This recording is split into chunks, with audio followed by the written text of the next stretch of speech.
বানে ধোৱা বজালী আৰু বৰপেটাত মুখ্যমন্ত্ৰী ডক্টৰ হিমন্ত বিশ্ব শৰ্মা বান বিধ্বস্ত অঞ্চল পৰিদৰ্শন কৰি ক্ষয়ক্ষতিৰ বুজ ল'লে মুখ্যমন্ত্ৰীয়ে প্ৰথমে মুখ্যমন্ত্ৰী উপস্থিত হয় পাটাচাৰকুছিৰ কোৱাৰাত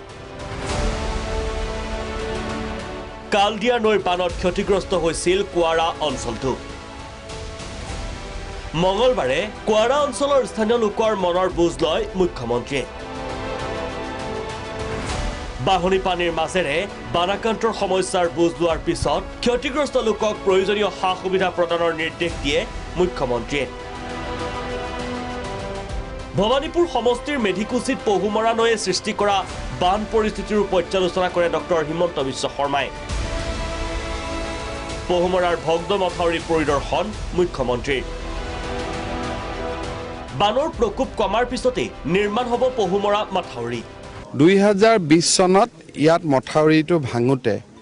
দুইফালে আমি 28 কিলোমিটাৰ বনোৱাৰ এটা পৰিকল্পনা লৈছিলোঁ কিন্তু ইমানখিনি বনাব যথেষ্ট অৰ্থৰ প্ৰয়োজন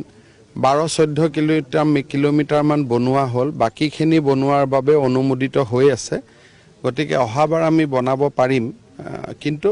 ৰাইট আৰু লেফট দুইটা সাইডে বনাব লাগিব গতিকে মই কি পাৰো মই সিদ্ধান্ত এটা লম এনেটো এখিনি কৰিমেই উল্লেখযোগ্য যে খোজকাঢ়ি বানাক্ৰান্ত অঞ্চল পৰিদৰ্শনৰ সময়ত মুখ্যমন্ত্ৰীক দুৰ্যোগৰ বৰ্ণনা কৰি উচুপি উঠিল এগৰাকী আশা কৰ্মী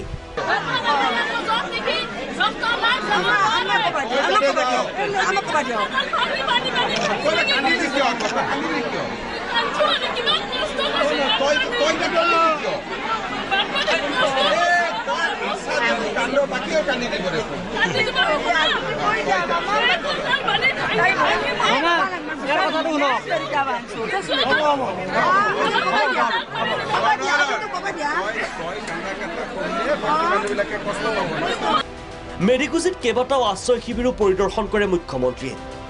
ডেনাটাৰীৰ সৰলপাৰা নায়াপাৰাৰ বান বিধ্বস্ত অঞ্চলৰ পৰিদৰ্শন মুখ্যমন্ত্ৰীৰ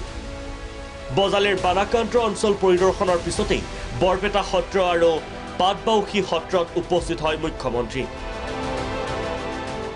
বৰপেটা সত্ৰত সেৱালয় মুখ্যমন্ত্ৰীয়ে ইয়াৰ পাছতেই সত্ৰ চৌহদত আশ্ৰয় লোৱা বানাক্ৰান্তসকলৰ দুখ দুৰ্গতিৰ বুজ লয় মুখ্যমন্ত্ৰী ডক্টৰ শৰ্মাই